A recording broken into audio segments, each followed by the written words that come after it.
Olá, engenheiros, engenheiras, projetistas de todo o Brasil. Finalmente chegou a tão aguardado evento da Semana da Simulação Computacional e hoje vamos então começar e iniciar os fundamentos da simulação, conceitos iniciais para impulsionar os projetos de engenharia. Legal? Então, para quem ainda está chegando agora, certo? O que é a Semana da Simulação? Então, a Semana da Simulação é um evento realizado aqui pela WeSimulation, tá? Evento repleto de aulas para aprendermos a dominar os fundamentos dessa tecnologia da simulação, entender como ela pode nos auxiliar, né, a resolver problemas complexos e desafiadores aqui da engenharia, também tornar-se, né, para a gente ser referência na área da engenharia. Legal? Então, hoje, segunda-feira, né, a gente está começando então a aula 1. Na quarta-feira, vamos para a nossa segunda aula. E na quinta-feira, sempre às 20 horas, vamos estar então finalizando o nosso evento, certo? Com bastante conteúdo na área da engenharia. Então, a gente está aqui na aula 1, certo? E o que a gente vai ver hoje na aula, tá? Então, a gente vai ver os métodos para validar um projeto estrutural de um produto ou equipamento. Vamos ver sobre o que é o método dos elementos finitos, né? E sua história, tá? Como que surgiu e todo o seu desenvolvimento até os dias atuais. Análise por elementos finitos, né? FEA, e as suas respectivas áreas de aplicação, etapas, né, os processos e etapas para realizar uma análise estrutural, uma simulação estrutural, os tipos, né, de análises estruturais, né, a gente vai ver que tem diversos tipos de análises estruturais, a gente utiliza alguns deles, né, um deles ou alguns deles para determinados estudos, tá? O que a tecnologia cai e o processo de desenvolvimento de um produto, né, e os benefícios de aplicar essa tecnologia. Tá? Então fica comigo aqui até o final que vai ter bastante conteúdo. Tá? E aí na quarta-feira já vamos partir para a aula 2, tá? Que aí já é desvendando a simulação, baixando o software passo a passo, então a gente vai fazer passo a passo e aprendendo sobre análise estrutural e estática. Tá? Então, na quarta-feira, né, na segunda aula, a gente vai aprender sobre o software FEMAP, tá? Que é um software da Siemens, tá? Que é um software referência em análise estrutural, tá? Em diversas empresas no mundo inteiro, tá? Inclusive utilizada em projetos da NASA, tá? A gente vai ver como que a gente vai baixar a versão estudantil, né, gratuitamente, né, realizar o passo a passo, sua instalação, tá, versão estudante. E aí a gente vai ver conceitos do que é uma análise estrutural estática, como que funciona a equação da análise estática, a diferença da análise estática para uma análise dinâmica, né? Vamos ver os resultados que podemos encontrar nesse tipo de análise. E a gente vai fazer toda a preparação para na aula 3 a gente fazer uma simulação na prática, tá? Então, desenvolvendo um modelo de elementos finitos dentro do software, tá? Então, a gente, passo a passo, você vai estar aqui resolvendo a sua primeira análise estrutural e está entrando oficialmente, né, para o mundo da simulação, tá? Então, nessa aula, na terceira aula, a gente vai, então, realizar do zero uma simulação, tá? Dentro do software FreeMap, aplicaremos todos os conceitos vistos na aula 1 e na aula 2 na prática, tá? Então, aula 1 e aula 2 a gente vai estar utilizando tudo que a gente aprendeu para fazer a simulação na aula 3, tá? Nós abordaremos então todas as etapas para realizar uma análise estrutural, tá? A parte de pré-processamento, solução e pós-processamento que a gente vai estar conversando, tá? Nessas aulas, o que é cada etapa, legal? Então, para quem ainda não me conhece, né, tem bastante vídeo aqui no canal no YouTube, né? Então tem bastante gente que já me conhece faz alguns anos, legal. Mas para quem ainda não me conhece, está chegando agora, tá? eu sou o Matheus, tá? Matheus Truchlife, tá? Esse nome é um pouco diferente, né? Sou engenheiro mecânico, né, pelo Centro Universitário da FEI, São Bernardo do Campo, São Paulo, né? Atualmente eu sou cofundador, né, diretor e engenheiro aqui da WeSimulation. A WeSimulation que é uma empresa especializada em soluções, né, da simulação computacional, mais especificamente voltado à área estrutural de FEA, tá? Então, contando um pouquinho mais sobre a minha trajetória para vocês, tá? Eu comecei a trabalhar nessa área de protótipos virtuais de simulação computacional em 2015, quando eu participava de um time de desenvolvimento de um veículo off-road, veículo do tipo off-road, dentro do Centro Universitário da FEI, no qual a gente desenvolvia o projeto do zero, tá? Desde a parte de CAD, né, de desenho, depois da parte de análise estrutural, depois a gente fazia a fabricação de um protótipo físico, testava e depois construía o veículo final, tá? Então a gente fazia toda essa parte de desenvolvimento, né, desse veículo off-road, tá? E depois a gente competia com universidades de todo o Brasil, tá? E uma competição de engenharia na qual a gente apresentava tanto os projetos do veículo, tá? Nessa competição, quanto também tinha competição mesmo de corrida, tá? Então era uma competição de engenharia. E foi lá que eu descobri, comecei a trabalhar, né, com simulação, visto a importância, tá, diante de a gente fabricar componentes reais, né, fazer a manufatura dos componentes, a gente precisa testar, né, a gente testava virtualmente dentro do computador, dentro de um software de análise estrutural, tá, para a gente conseguir prever como que o componente vai se comportar na prática, mesmo antes de fabricar, tá? Isso a gente economiza tempo, tá? Porque a gente não precisa ficar construindo vários protótipos físicos para a gente saber como que vai ser o comportamento na prática, a gente já consegue prever virtualmente, tá? E a gente reduz custos, tá? Porque a gente precisa produzir menos, tem menos chances de o equipamento, né, o componente apresentar falha quando a gente for fabricar, tá? Então ele já, quando a gente faz a manufatura, tá? Se a gente tiver feito todos os cálculos virtuais antes, tá?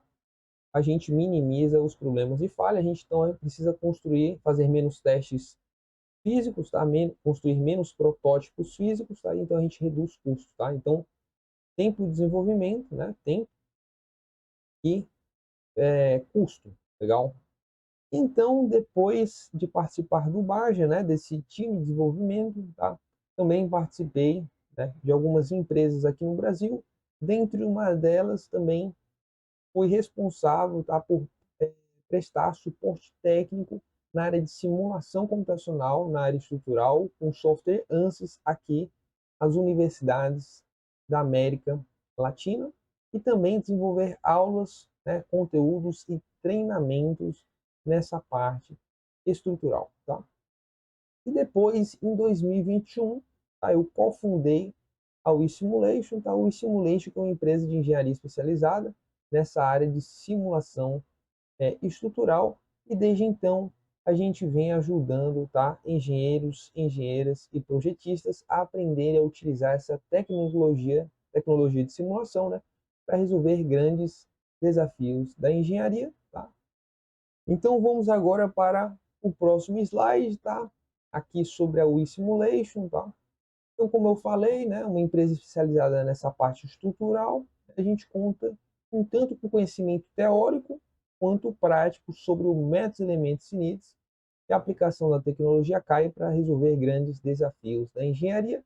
E o IA Simulation acredita que é de grande importância o profissional da engenharia tanto saber, né, os conhecimentos teóricos do métodos e elementos finitos, então saber toda a teoria, e a gente acredita que é o primeiro passo antes de ir para o software, né, de análise estrutural, e também a gente acredita que depois de saber a teoria a gente tem que ir para a parte prática para aprender técnicas de modelagem, desenvolvimento de modelos de elementos finitos aí já dentro do software, tá? Então a gente vem ajudando engenheiros, né, projetistas a solucionarem grandes desafios na área estrutural através da simulação e inovação, tá? Então a gente vem dando aí também treinamentos nessa área, tá? Para diversos profissionais de todo o Brasil, tá? Então a gente já deu tanto treinamentos presenciais aí em São Paulo, Rio de Janeiro, né? No Rio Grande do Sul, tá? E também treinamentos online, tá? E aí a gente vem aí para diversas empresas, né? Já demos aulas aí para engenheiros da Petrobras, ThyssenKrupp, né? INB, né? Indústrias Nucleares do Brasil, entre a Palfinger, tá? Entre outras empresas, legal? E aí a gente fica muito contente quando a gente recebe depoimentos de alunos, tá?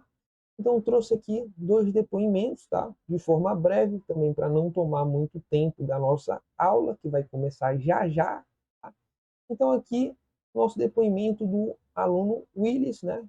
Do professor Willis, que é um curso foi de grande valia, uma vez que serviu para organizar os conceitos de uma forma objetiva, para que, num segundo momento, eu possa utilizar um programa de simulação com mais segurança.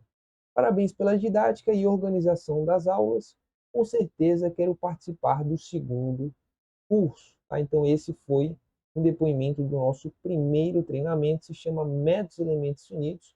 O primeiro passo que a gente vai estar conversando, tá? Ao longo dessas aulas e também na nossa última aula. Tá?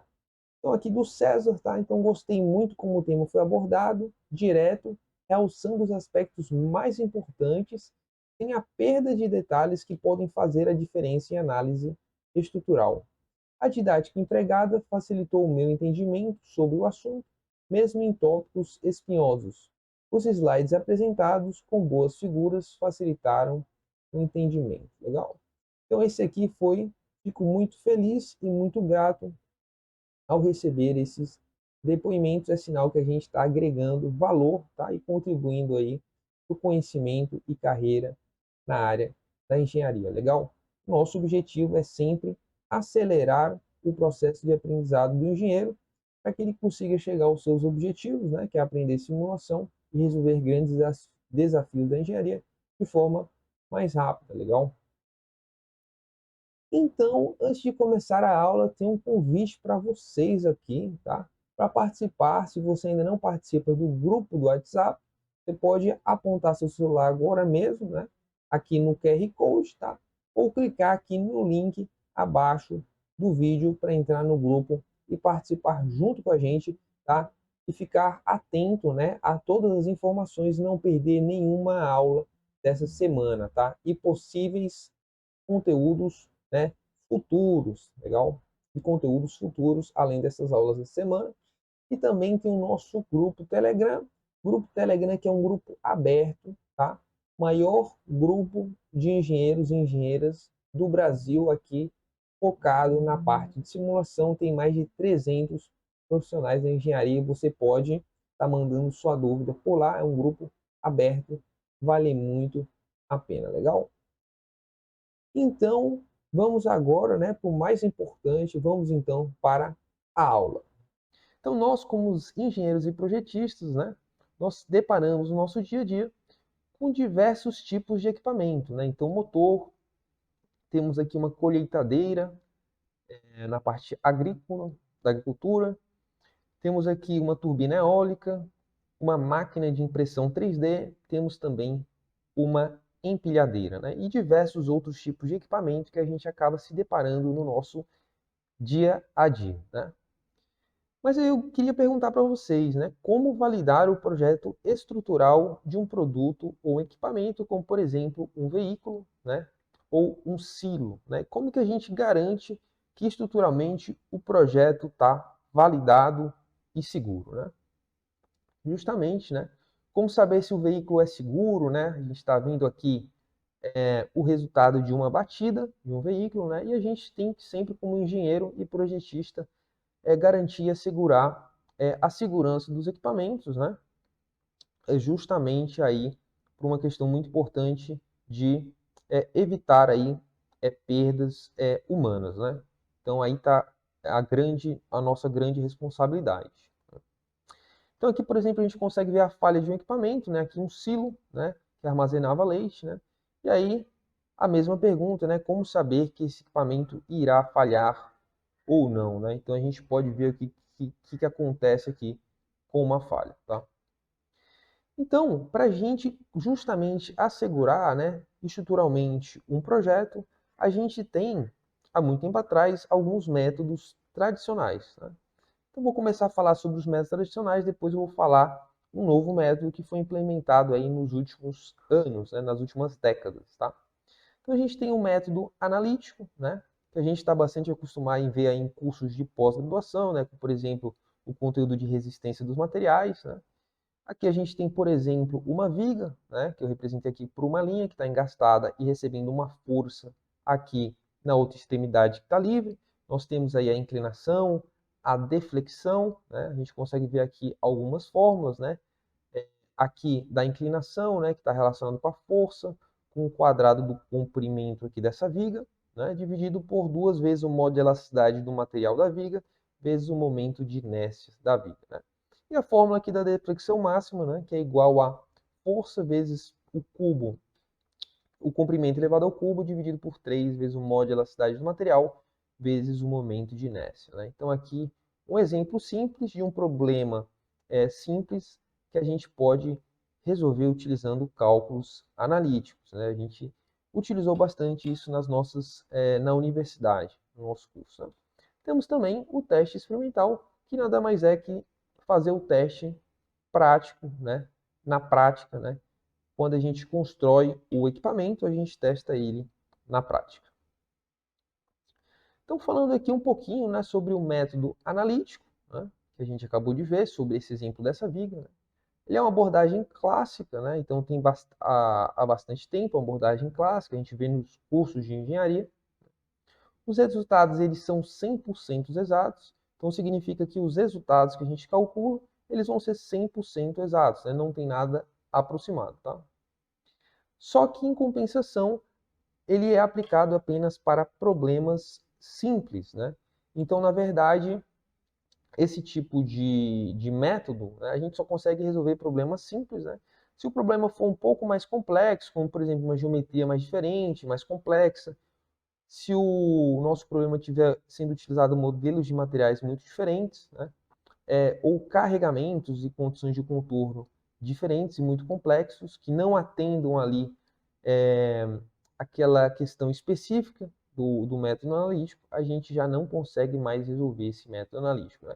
Então, ele é 100% exato quando o problema que você está analisando se adequa e que você pode utilizar aí o cálculo analítico. Se o problema é um pouco mais complexo, apesar de esse método ser 100% exato, ele não vai conseguir resolver o seu problema, né? Então, na verdade, ele é 100% exato quando ele atende o seu determinado problema, né? Só que a gente sabe que, na prática, a maioria dos problemas de engenharia não são simples, né? São complexos e muitas vezes você não consegue aplicar esse método, né? Você consegue entender o conceito, ter uma noção, mas os resultados você tem que aí já partir para outros métodos, né? Então, falando aí sobre o outro método tradicional, que é o método experimental, né? Conversando um pouquinho sobre esse método, né? A abordagem é com medição real, né? É na prática, demanda uma grande quantidade de tempo e setup com alto custo, né? Então, na verdade, você tem que construir o seu protótipo físico, né? Você tem que testar, né? E se der problema, você vai ter que construir outro protótipo físico, testar. Se der problema, outro protótipo físico e testar, né? Então, em cada fabricação dessa e teste leva muito tempo e também muito custo, né? E aplicável apenas se o protótipo físico estiver disponível claramente, né? Você vai ter que construir o seu protótipo físico para testar na prática, né? Então a gente acabou de ver dois métodos tradicionais e agora eu gostaria de falar um terceiro método que a gente pode utilizar para validar estruturalmente um projeto de engenharia, tá? Então, com o passar do tempo, surgiu um novo método, né? Que a gente chama de método numérico, né? Que na verdade é uma técnica computacional para resolver problemas complexos problemas de matemática complexos, né? E é um cálculo aproximado, tá? Então temos aqui um crash test, tá? De um veículo simulado virtualmente, né? Então basicamente a simulação computacional utiliza o método numérico, né? Onde a gente analisa virtualmente as condições, né? Na qual quando a gente que o componente ele vai sofrer na prática quando for construído, a gente testa ele de forma virtual, né? Então abordagem matemática, os resultados eles são aproximados, né? E aplicável para problemas complexos de engenharia, né? Então você consegue basicamente analisar um componente extremamente complexo, determinado tipo de condições de contorno complexas de forma virtual, né? Os resultados eles são aproximados, né? Então, na verdade, o método numérico é uma aproximação, né? Mas não significa que é uma aproximação ruim, né? Ela só não é um valor exato, mas chega muito próximo, você consegue chegar muito próximo do valor verdadeiro, e aí você vai conseguir resolver aí o seu problema, legal? Então aqui eu coloquei para vocês então os 3 métodos aí para a gente solucionar um problema. Temos o método analítico, o método numérico e o método experimental, né? Então o método analítico e o método experimental sendo os mais tradicionais e o método numérico sendo um dos mais recentes, né? Então o que a gente falou aqui do método analítico, coloquei aqui na abordagem clássica, os resultados são exatos e aplicável apenas para problemas simples. O numérico é uma abordagem matemática, resultados aproximados e aplicável para problemas complexos, né? E o experimental, a gente tem uma abordagem com medição real, demanda uma quantidade de custos significativos, né, e tempo, né? E você precisa ter o seu protótipo físico construído, certo?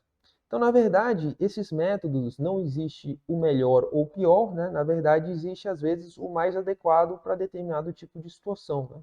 E muitas vezes, na verdade, você vai utilizar os 3, né?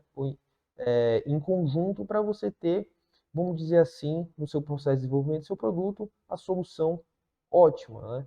Então, se você pega, por exemplo, um problema extremamente simples, que você vê que o seu cálculo analítico já te atende, você vai optar pelo método analítico e você vai resolver de forma rápida e sem muito custo, né? Se você já parte para um problema mais complexo, aí você vai resolver ele numericamente, né? E validar experimentalmente, né? Qual que é a vantagem de utilizar o método numérico antes, por exemplo, do experimental, né?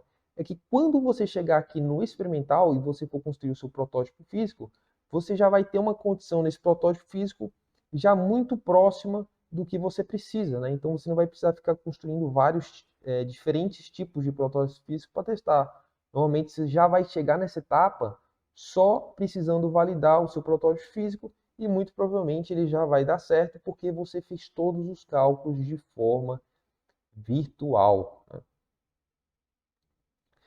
Então aí, o que eu acabei de falar, né? Queria colocar aqui as vantagens e desvantagens, só para ficar ainda mais claro para vocês, né? Então, no método analítico, a vantagem é muito rápido, né? Se o problema for simples, e baixo custo, né? Você vai ter que só aplicar ali as fórmulas de engenharia, né? Desvantagem é que é aplicável apenas para problemas simples, né? Então, a geometria é um pouco mais complexa, o modelo de material é mais complexo, a condição de carregamento é mais complexo, muito provavelmente você não vai ter aí como resolver o problema só com o método analítico, né? Você já pode, se o problema for complexo, você parte para o numérico. A vantagem dele é que você consegue resolver esse tipo de problema, né, de forma virtual, né? Você não precisa construir protótipo físico, né? E a desvantagem é que você vai precisar ter um custo com software, né? E pode ter um significativo dificuldade na hora de implementar, né? Então, você tem um processo de implementação, você tem um processo de etapas, né, para desenvolver esse modelo virtual, né? E você precisa de mão de obra qualificada, né, engenheiros experientes nessa área. Então não é, por exemplo, da noite para o dia que você vai conseguir, por exemplo, instalar o software e já conseguir ter um modelo virtual do seu equipamento, né, já setado. Você precisa de pessoas experientes ou então de um tempo para aprendizado, tanto do software quanto da teoria e prática dessa aplicação, né? Aqui o experimental, a vantagem é que você faz o teste aí com componente físico, né? Ele é independente de modelo matemático, né? Do método numérico, por exemplo, né? Se você não estiver utilizando, né? A desvantagem é que o custo é elevado devido à necessidade de protótipos físicos, né? E se você não utilizar o método numérico, você vai ter que fazer vários tipos de protótipo físico, você não vai conseguir otimização nesses protótipos, né? Provavelmente você vai ter que ficar fazendo tentativa e erro, e nisso você vai perder tempo e dinheiro, né? Então, o recomendado é você utilizar esses 3 métodos, né, a favor aí do desenvolvimento do seu produto para você conseguir aí um produto ótimo, né? Legal? Então, né, a gente falou sobre método numérico e existem vários tipos de método numérico, né? Então, a gente pode falar aqui do método dos elementos finitos, pode falar do método dos volumes finitos e pode falar, por exemplo, do método dos elementos discretos, né? Então, existem vários métodos numéricos e cada um é mais adequado para resolver um tipo de problema e um tipo de problema que envolve um tipo de física, legal? Né? Então, as nossas aulas estão mais voltadas à parte da simulação na área estrutural e normalmente a gente usa o método dos elementos finitos, tá? O que a gente vai ver é um método numérico, legal? Então, vamos... Então, o que é o método dos elementos finitos, né? Então, como a gente vê, ele é um método, porque ele é um método numérico, então ele é um tipo de método numérico, né? Método de elementos finitos, tá? E é bastante, essa sigla FEM, né? Finite Elements Method, é bastante utilizado aí em inglês, né? Que na verdade é método dos elementos finitos. Em inglês, coloquei aqui em inglês porque é bastante comum, tá? Finito, porque a gente vai ver que o componente, quando a gente tem um componente, ele é subdividido em números finitos de elementos, que a gente vai ver o que é um elemento, tá? Elements, porque esse método a gente vai ver que tem vários tipos de elementos conectados através dos nós, né? E método, porque é uma categoria de método numérico, como a gente acabou de falar. Legal? Então, continuando aqui, né? A gente tem aqui que esse método, né? Como é um método numérico, ele é um método aproximado, tá? Então, ele é um método aproximado de cálculo de sistemas contínuos, né? O corpo contínuo, como por exemplo esse equipamento, tá? Esse equipamento tem um domínio aqui, né? Contínuo, né? Então, basicamente, esse método ele subdivide, né, esse componente em partes menores, né? Então é como se ele pegasse esse componente e dividisse ele em diversos elementos menores que são conectados através dos nós, né? Então a gente pode ver aqui que ele pega esse domínio contínuo e divide aqui em diversas partes menores, tá? Que são tão pequenas aqui que a gente não consegue ver tão bem aqui nessa imagem, tá? E a gente vai ver que esse aqui são os elementos finitos, né? E a gente vai ver que o conjunto dos elementos a gente pode chamar de malha do nosso componente, né? Então os elementos eles são conectados entre si através dos pontos discretos, que a gente vai ver que se chama nós, tá? Então aqui vai ficar mais fácil ainda de a gente entender. Então a gente tem esse componente, tá? É uma geometria desenhada aqui num CAD, né? Quando a gente for realizar esse método, né? Quando a gente for fazer uma análise estrutural que utiliza o método dos elementos finitos, a gente vai ver que a gente vai ter que pegar esse domínio, que ele é contínuo, né? E dividir ele em problemas menores, né? Em partes menores. E o que são essas partes menores? São elementos finitos, né? São elementos, tá? Então tá aqui, a gente chama esse processo de discretização, que é a geração da malha, que é basicamente pegar esse domínio desse problema e dividir ele em diversas partes, ou a gente pode falar em diversas regiões, tá? Então cada cubinho desse aqui, tá? Cada divisão dessa, a gente é um elemento finito, tá? Então a gente tem diversos elementos aqui. Se a gente contar, vai dar um determinado número, tá? E esse número ele é finito, tá? Ao invés de infinito, tá? Por isso que é método dos elementos finitos, tá? Então a gente dando um zoom aqui nessa região, tá? Só para ficar ainda mais claro, tá? Cada divisão dessa aqui, ó, é um elemento, né? Então tem um elemento aqui, outro elemento aqui, cada elemento, cada região dessa é um elemento, tá? Então aqui a gente tem, por exemplo, esse elemento, tá? Esse aqui. e eles são conectados através de pontos discretos que a gente chama que são os nós, tá? Então, cada conexão dessa, né, entre um elemento e outro elemento, tá, no vértice, a gente chama de pontos discretos ou de nós, né? Então, é os nós da nossa malha, né? Então, basicamente, os elementos eles se conectam através do que a gente chama de nós, legal? E toda essa divisão, claro, a gente faz no software, né, no processo de geração de malha, que é uma das etapas para a gente realizar uma simulação ou uma análise, né, uma análise estrutural, tá? Então, continuando aqui, né, tem a nossa equação, né, de uma análise estática, tá? Então, apresentando brevemente essa equação, tá? Não vou falar tudo, aqui é uma visão geral para você entender, tá? Então, para quem for seguir nessa área, for realizar simulação, trabalhar com elementos finitos, você vai ver falar bastante aqui dessa equação, tá? Que é uma equação aí de uma análise estática. A gente já vai ver mais para frente o que é uma análise estática, tá? Basicamente é uma equação matricial, né? O que é uma equação matricial? É uma equação formada por matrizes, né? Que é um jeito melhor de armazenar e organizar equações algébricas, né? Então aqui a gente tem aqui essas três matrizes, né? Temos aqui a matriz que representa a força que atua aí no nosso componente, tá? Então representa as forças que atuam nos nós, né? Os nós são o quê? Os pontos discretos, que é a conexão entre um elemento e outro, tá? Então basicamente essa matriz representa aí as forças que atuam nos nós, tá? Do nosso componente. Temos a nossa matriz de rigidez, tá? Então aí o conceito de rigidez ele é super importante para entender o método dos elementos finitos, tá? Então, a gente pode pensar rigidez, o que é rigidez, né? A gente pensa numa mola, por exemplo, né? Que a gente segura em uma extremidade, traciona na outra, por exemplo, né? Uma mola mais rígida, você vai ter que aplicar uma força maior, né? Para mover, por exemplo, 1 milímetro, tá? Uma mola menos rígida, você pode aplicar uma força menor para mover os mesmos 1 milímetro. Né?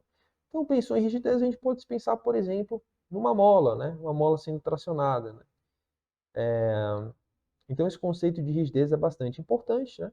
E a rigidez de uma estrutura sempre vai depender aí do formato geométrico, tá? Da geometria, né? Resumindo, da geometria, e também das propriedades do material, como por exemplo, o módulo de elasticidade do material, por exemplo. Né? Então, é super importante a gente entender esse conceito de rigidez da estrutura. Vocês sempre podem pensar aí, por exemplo, numa mola, né? A rigidez de uma mola, para entender melhor esse conceito. Tá? Temos aqui a matriz de rigidez da estrutura, que vai representar a rigidez da estrutura. Né? E temos aqui a nossa matriz, que aqui a gente representou pela letra delta maiúsculo, tá? Que representa os deslocamentos nodais, né, os deslocamentos de cada nó. Né? Então, a gente falando de forma geral, tá, de forma genérica, se a gente tem, por exemplo, as forças que atuam aí nos nós da estrutura, se a gente tem aí o cálculo da nossa matriz de rigidez da estrutura, tá, a gente consegue achar os deslocamentos desconhecidos na estrutura. Né? E com isso a gente acha a configuração deformada da estrutura como um todo. Tá? Então, essa equação aqui resume aí, por exemplo, uma análise estática e estrutural, legal. E lembrando que com os deslocamentos a gente tem a configuração deformada da estrutura, com as derivadas dos deslocamentos a gente acha, por exemplo, as deformações, né?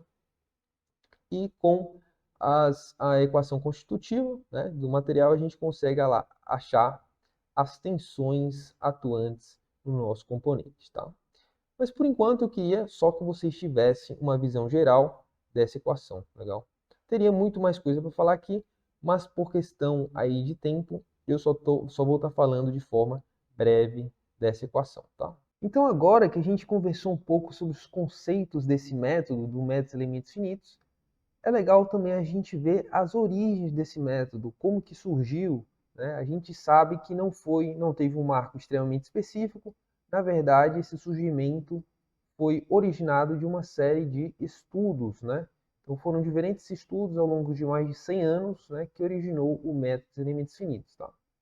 Então aqui, se a gente vier até 1600, né, nessa data, entre 1600 e 1700, nós já tínhamos, por exemplo, o Galileu Galilei e o Robert Hooke, né, que estavam realizando aí os primeiros cálculos da engenharia estrutural, né, fazendo os primeiros experimentos, tá?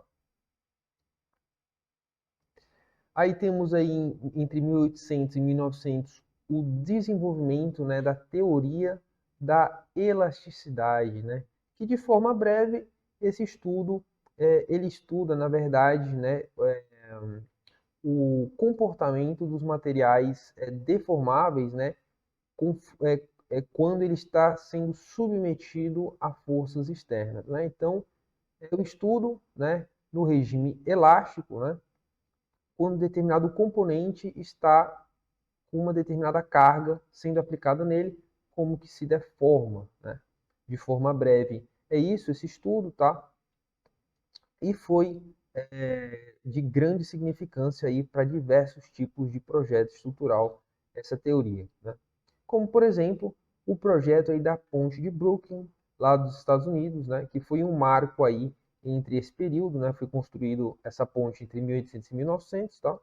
Então teve aí também grande influência e foi um marco aí do desenvolvimento aí do cálculo estrutural, né? Teoria da elasticidade é essa de grande importância aí também para o desenvolvimento do método de elementos finitos, porque o método de elementos finitos aí utiliza essa teoria da elasticidade, legal? Então aí foi passando o tempo, né? Em 1956, né, a gente teve o primeiro artigo, tá?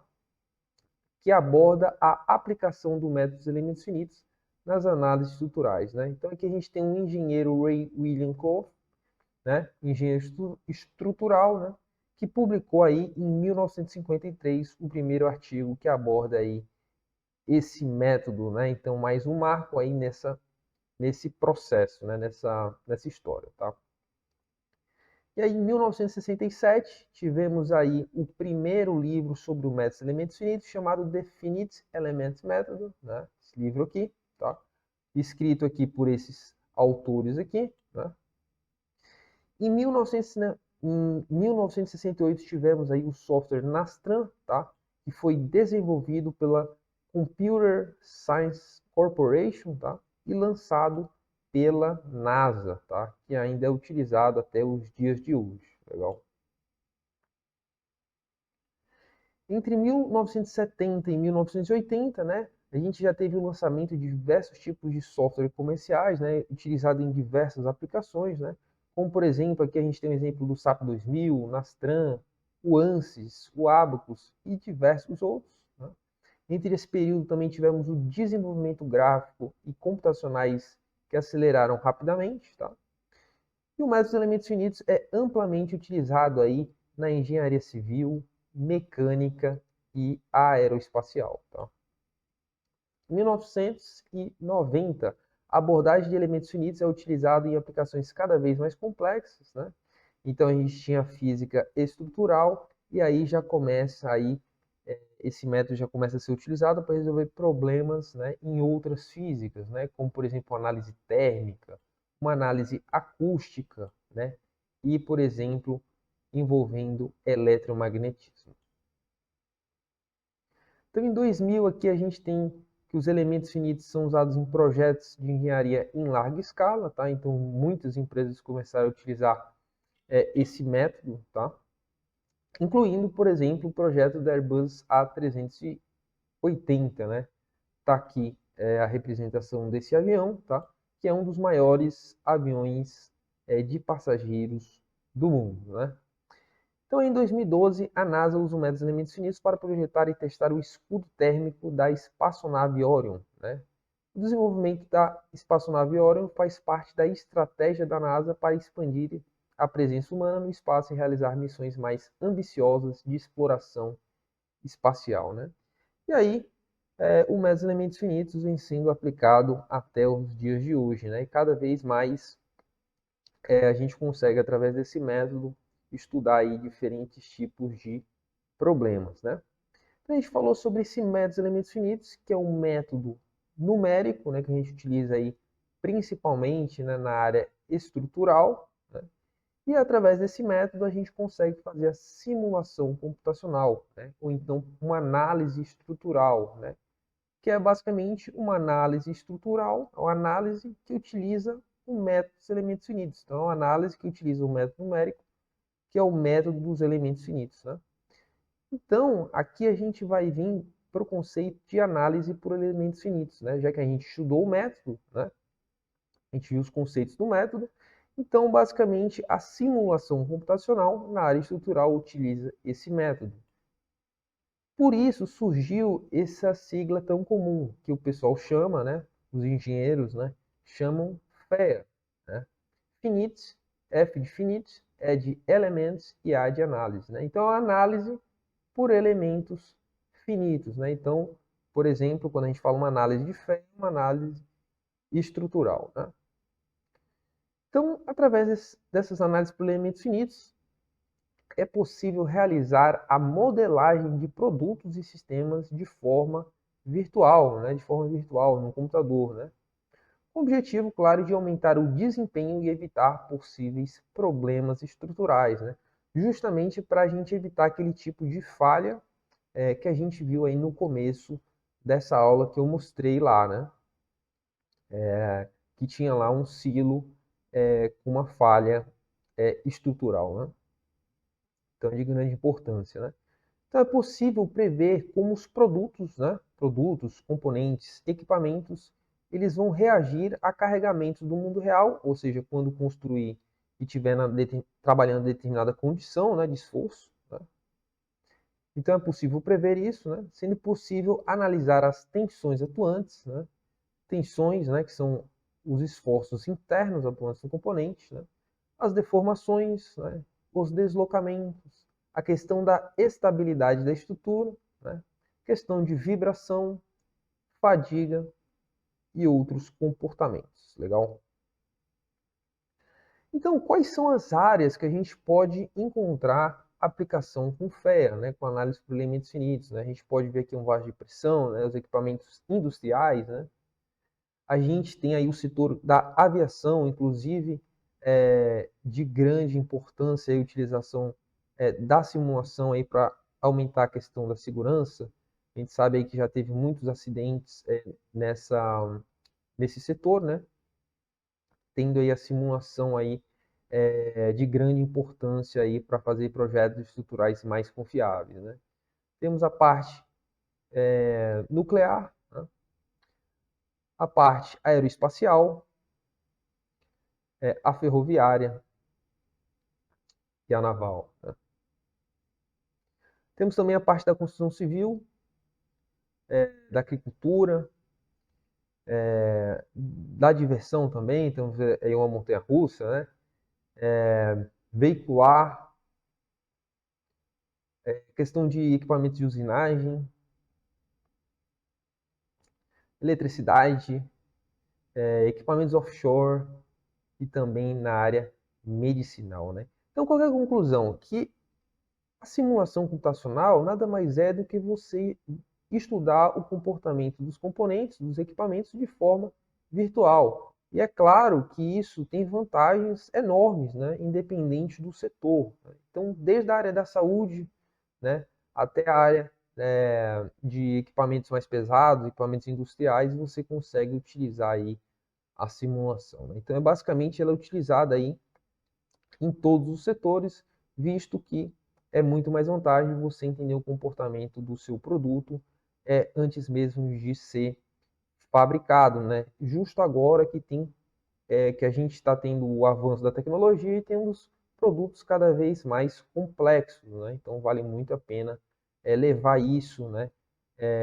Entender o comportamento muito antes da fase, nas etapas iniciais da fase de desenvolvimento do produto, né? Lembrando que a gente, em diferentes setores, quando a gente vai fazer o desenvolvimento do produto, a gente vai utilizar normas, né, para validar o nosso equipamento através da simulação computacional, né? Então a gente viu ali o setor ferroviário, existem normas, né, para você validar seu produto, o automobilístico e equipamentos industriais também, tá?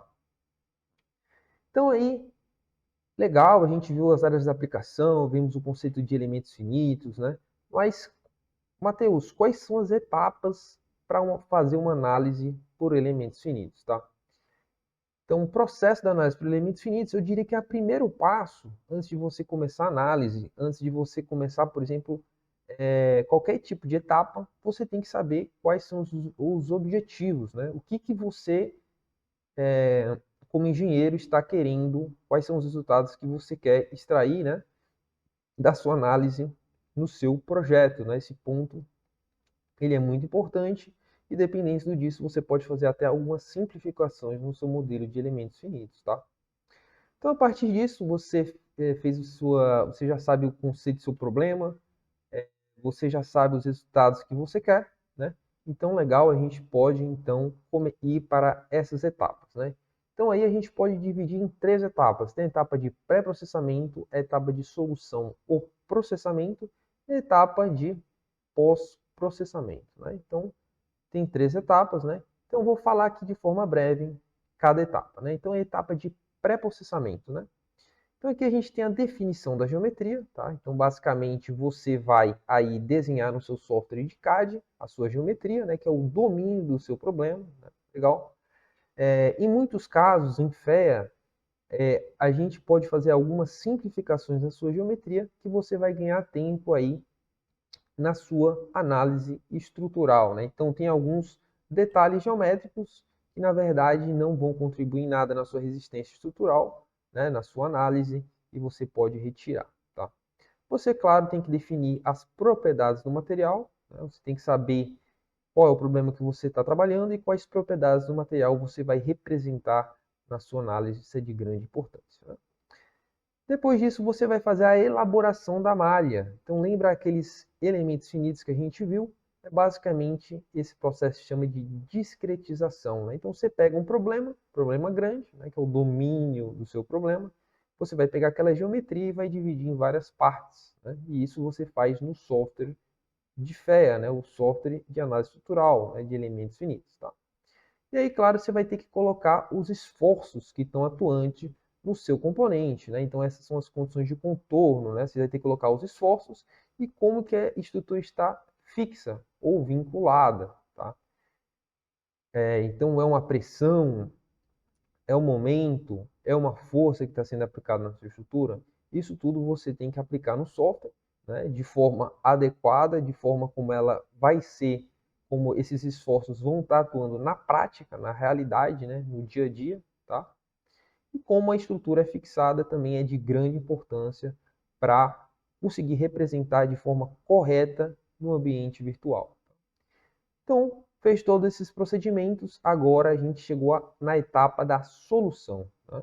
Então, lembra aquela equação que a gente viu, né? Que a matriz de força é igual à matriz de rigidez da estrutura, que é igual à matriz de deslocamento, tá? Então, essa hora agora é a etapa do software, né? Que ele vai resolver as equações, né, algébricas, né? E ele trabalha com matrizes, né? Então, aqui a gente vai, o usuário vai fazer algumas configurações da análise e vai colocar para o software resolver, né? Então, as equações dos elementos finitos são montadas e resolvidas nessa etapa pelo software de elementos finitos, tá? Então, basicamente, você vai apertar um botão lá chamado Solve, né? E ele vai começar a resolver a equação aí para obter os resultados, tá? Então, os cálculos matriciais, né, são realizados com o objetivo de determinar os deslocamentos, deformações, tensões e reações de apoio que acontecem onde você fixou o seu componente, né?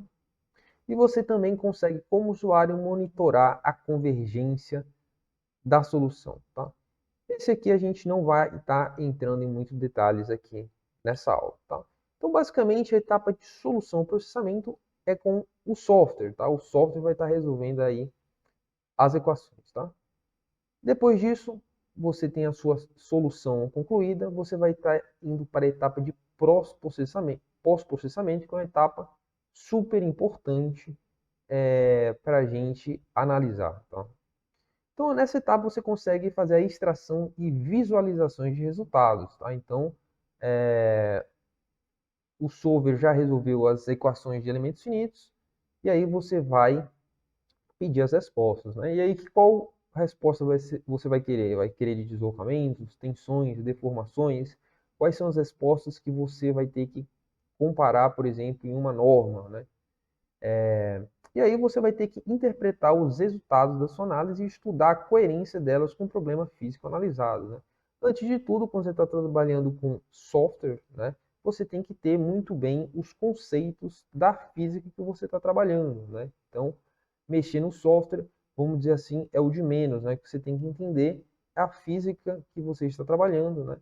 E você, como engenheiro, tem que saber interpretar os resultados do software e saber se tem coerência ou não, né? Se não tiver coerência com a física, né, com as respostas esperadas que você espera como engenheiro daquele seu problema, você tem que entender se você cometeu algum tipo de equívoco, algum tipo de erro nesses processos aqui, né? Por exemplo, no desenho, na propriedade do material, na elaboração de malha, se você estudou, se você colocou o tipo de elemento finito correto, o tamanho do elemento finito correto, se você colocou a força onde ela realmente é aplicada, né? Então, tudo isso você tem que levar em consideração, né,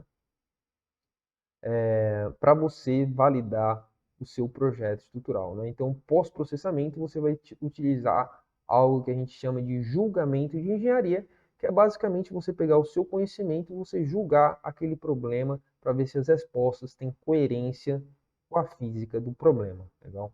Tá? Então aqui eu gostaria de mostrar para vocês aqui um exemplo, né, de uma simulação bem simples, né, mas que vocês vão conseguir fixar aí essas etapas que eu falei, né? Então aqui, considere o eixo mostrado abaixo, né, tá bom? Então a gente tem esse eixo aqui, né? Ele está submetido a uma força axial, né, aqui no eixo, tá? De 100 kN na seção transversal menor do eixo, tá? Aqui nessa seção, tá? Uma força F de 100 kN, a gente vai fixar essa região, tá? Vai deixar fixo, tá? E a gente quer descobrir aí alguns resultados, como por exemplo a máxima tensão equivalente de von Mises, né? As tensões atuantes no componente, tá? A gente quer saber onde vai ocorrer a máxima, tá? Então a gente tem esse diâmetro aqui, temos esse diâmetro, temos um determinado raio, né? De 155 milímetros. Essa aqui é as propriedades do material. E aí, esse eixo aí vai ser com aço estrutural, tá? A gente tem feito de aço, né? E aí, a gente sabe aí que o modo de elasticidade para um aço padrão aí é de 200 gigapascal e o coeficiente de Poisson é de 0,3. E essas aí são as propriedades do material, tá? Então, basicamente, o objetivo da análise é saber as máximas tensões pelo critério de von Mises, né? Então, aí, primeiro passo seria aí, a gente definir os objetivos e o primeiro passo seria aí desenhar um componente, né? Então você tem que desenhar num software de desenho, né, de CAD. Então aqui a gente pegou as propriedades da geometria, desenhou esse eixo, né? Depois disso você vai importar no seu software de FEA, que é análise estrutural. Se precisar fazer alguma simplificação, você pode fazer, dependendo aí dos seus objetivos, né? Nesse caso aqui a gente não vai fazer nenhum, tá? A gente define o material e suas propriedades, tá? Então, você tem que saber nessa etapa quais são as propriedades do material que você tem que colocar no software, depende do seu tipo de problema, tá? Aqui nesse caso a gente está colocando por regime elástico, né? Que é necessário o modo de elasticidade e o coeficiente de Poisson do material, tá? Então a gente teria que inserir essas propriedades no software, tá? A gente teria que discretizar o problema, a gente pega o domínio, né, que é esse eixo, e a gente vai dividir ele em partes menores, que são nada mais do que os elementos finitos, né? O método de elementos finitos trabalha assim, né? Nessa etapa, então, será realizada a discretização do problema através da geração dos elementos finitos, né? Aqui a gente tem a representação, né, com diversos elementos, tá? Diversos elementos, a gente discretizou o problema, né? Nessa etapa, basicamente, a geometria é descartada, porque o método de elementos finitos utiliza aqui os elementos finitos, né? Então, aquela geometria inicial que a gente desenhou, nada mais é do que uma referência aí para discretizar e fazer a malha, né? Então, os cálculos são todos realizados aí na malha, tá bom? A gente tem que, então, aplicar as condições de contorno, né? Então, a gente tem que aplicar aqui essa força nessa região aqui, desses elementos finitos, e a gente vai fixar aqui, né, todos os nós aí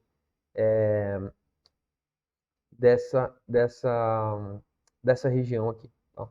Lembrando aí que o método dos elementos finitos ele faz os cálculos aí nos nós, né, que são os pontos de conexão entre os elementos. Né? Então aqui temos as condições de contorno, legal? E aí partimos para a etapa de solução e processamento. Nessa etapa, as equações do método dos elementos finitos são montadas e resolvidas pelo solver do software. Né? Então essa parte aí é com software, né? E a gente pode acompanhar nessa etapa aí como que está sendo o desenrolar aí da simulação, né? Simulação computacional.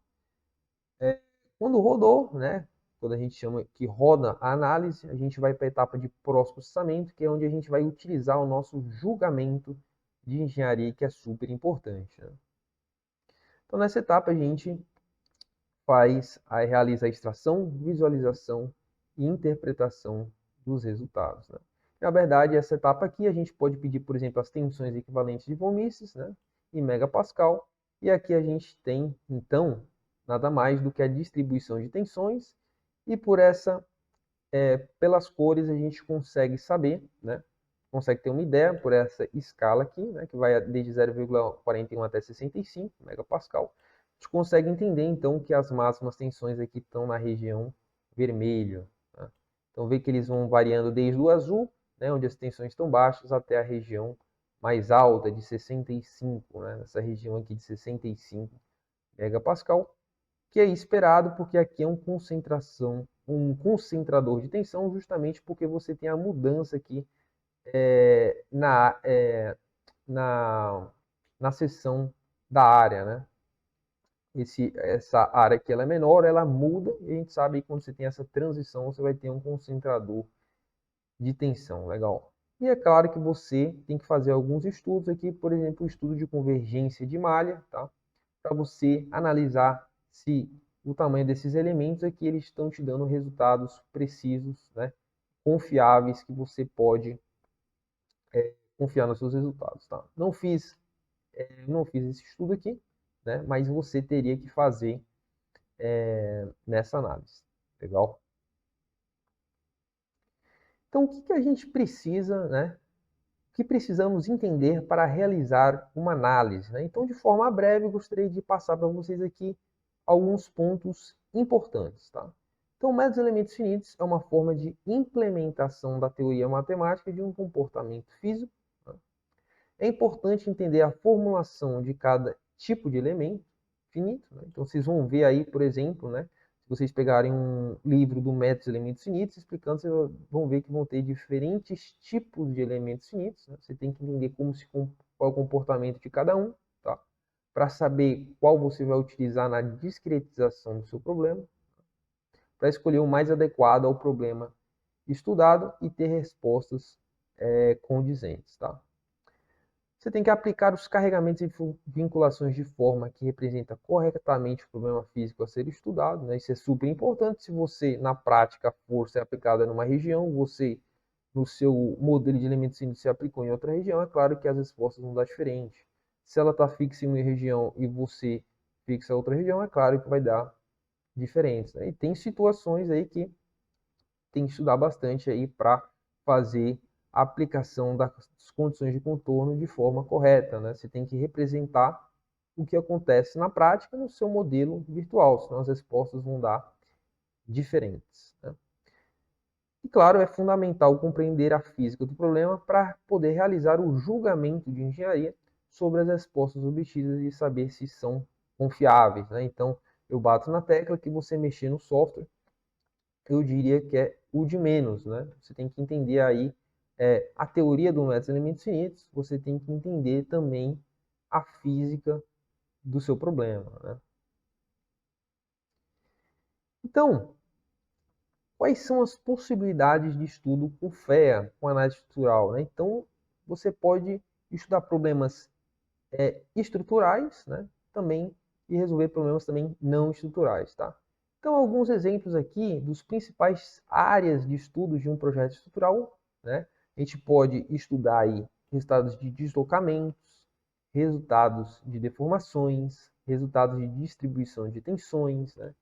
A questão da estabilidade da estrutura, como por exemplo a flambagem, tá? Então a gente sabe aí que componentes esbeltos submetidos a carregamentos de compressão podem falhar por flambagem, por perda de estabilidade, né? Termoelasticidade, né? Tensões e deslocamentos térmicos, né? A plastificação, né? Saber as deformações permanentes, né? Depois que passa do regime elástico e vai para o plástico. Se você quer estudar aí a plastificação, você consegue estudar. Componente submetido a carregamentos térmicos, né, a altas temperaturas, eles podem apresentar falha por fluência, tá? Que são aí você pode ter deformações permanentes devido a altas temperaturas, tá? Modos de vibrar e suas frequências naturais. Você consegue entender quais são as frequências naturais do seu componente, né? E evitar que esse componente, outro componente, excite esse componente que você está analisando nas frequências naturais, justamente para você evitar problemas aí de ressonância e grandes vibrações, né? Você consegue analisar respostas dinâmicas, né? Concentradores de tensão, né? Fadiga, que está relacionada a carregamentos cíclicos, né? Então você tem componentes, por exemplo, que você carrega, descarrega, né? Seu material vai apresentando dano e ele pode falhar por fadiga, né? Quando seu componente sofre está submetido a diversos ciclos aí de carregamento. Você consegue fazer otimizações de configurações estruturais, né? Então você consegue, por exemplo, fazer a melhor geometria mais otimizada com a menor massa possível que atenda a critérios de resistência. Isso você também pode fazer, né? Você pode também utilizar diferentes tipos de parâmetros, né? Você consegue, se você tem, por exemplo, um componente formado por diversas chapas, você consegue aí fazer diversas análises com diferentes espessuras, né? E saber aí qual que é a mais otimizada. E também você tem áreas de estudo não estrutural, como a gente comentou, né? Você tem aí áreas de transferência de calor, né? Você está estudando fenômenos como condução, convecção, radiação, você consegue também utilizar no elementos finitos, né? E também distribuição de potencial elétrico ou magnético, né? Análises eletromagnéticas, tá? Então aqui você tem a física estrutural, tem a física de transferência de calor, eletromagnetismo, e você também consegue fazer análise que a gente chama, né, multifísicas, né? Onde você consegue acoplar físicas entre uma análise e outra, porque a gente sabe que o mundo ele é multifísico, né? Você acaba no seu componente tendo aí o envolvimento de diversas físicas, cabe a você saber interpretar o quanto cada física vai significar aí nos objetivos que você quer atingir quando você vai realizar uma análise, né? Dependendo da análise, você pode aí fazer acoplamento de físicas, como por exemplo, uma análise termoestrutural, né? Onde no seu componente você tem tensões originadas aí da área térmica e também de carregamentos mecânicos, né? Como por exemplo força ou pressão, tá? Aí você já tem que analisar e partir para uma análise térmico-estrutural, né? Você faz uma análise térmica, depois você acopla com análise estrutural, né? Isso dá para fazer também. Então agora eu vou falar para vocês um mapa de alguns tipos de análise. Então dependendo do seu estudo, dependendo do estudo que você quer fazer, dependendo do seu problema, você pode realizar diferentes tipos de análise, né? Então, e aí você fala para o software qual tipo de análise você vai fazer. Dentro do seu software você vai ter lá a opção de selecionar o tipo de análise que você quer fazer, né? Então aí eu dividi aqui em dois tipos, né? As análises estrutural e análises térmicas, né? A gente já viu que tem as eletromagnéticas, por exemplo, que por enquanto eu não coloquei aqui nesse slide, né? Mas você já sabe que já tem, tá? Então basicamente aqui é um slide com uma visão geral que eu queria passar para vocês saberem aí as principais análises, né? Tem outros, mas esses são os principais, tá? Então aí, as análises térmicas, elas podem ser divididas em térmicas estacionárias e térmicas transientes, né? As estacionárias é quando você está fazendo uma análise que o seu componente está em equilíbrio térmico, onde o tempo não é levado em consideração e não tem influência nos objetivos da sua análise, tá? As térmicas transientes, o tempo já leva em consideração, tá? Então você pode imaginar um componente que você está analisando o aquecimento ao longo do tempo ou esfriamento ao longo do tempo. Aí você já parte com uma térmica transiente, tá? Claro que aqui eu estou falando de forma simples, né? Teria muito mais estudo para a gente falar especificamente de cada uma, que é para você ter uma visão geral, tá? Nesse primeiro momento. E aí as análises estruturais, né? Eu dividi aqui em 5, tá bom? Tem muito mais, tá? Essas aqui são as principais, tá? Então as análises, então a gente tem aqui as análises estáticas, né? Já já a gente vai falar, já já a gente vai estar falando sobre essas 5 nos próximos slides de forma mais específica, tá? Aqui a gente tem a análise estática, que é quando aí os carregamentos não variam ao longo do tempo, e você considera que a sua carga foi aplicada de forma lenta e gradual na sua estrutura, né? Então, a forma que a força foi aplicada, ela não foi aplicada de forma muito rápida, por exemplo, tá? Foi aplicada de forma lenta e gradual. Então, você não tem, por exemplo, o efeito da aceleração, né? O efeito de um ΔT, né? Da variação de um tempo. Então você desconsidera aí o tempo de aplicação do carregamento. Você considera que ela foi aplicada de forma lenta e gradual. Tá?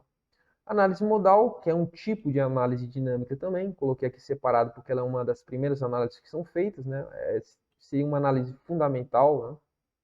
Vamos dizer assim. Que é basicamente você ver quais são as frequências que a sua estrutura tende a vibrar de forma natural, né? São as frequências naturais, e a forma que elas vibram, né? Então você consegue aí encontrar numa análise modal os modos de vibração, tá? A gente já vai ver dessa importância aí nos próximos slides, do quão importante essa análise é, justamente para a gente evitar falhas, né? A gente projetar equipamentos mais seguros, tá? A gente tem as análises dinâmicas, tá? Quando a gente tem, no seu problema que você está analisando, você tem que levar efeitos aí de aceleração e velocidade, tá?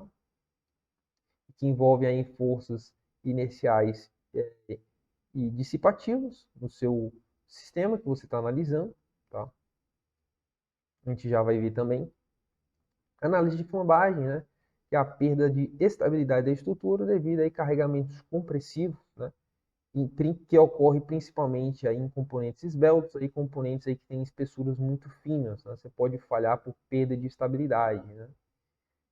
E você tem aí análise de fadiga, que você tem a falha aí por carregamentos cíclicos, né? Você pensa componentes aí que carrega, descarrega, carrega, descarrega, carrega, descarrega, até uma hora que pode vir a ter a iniciação de uma trinca, tá?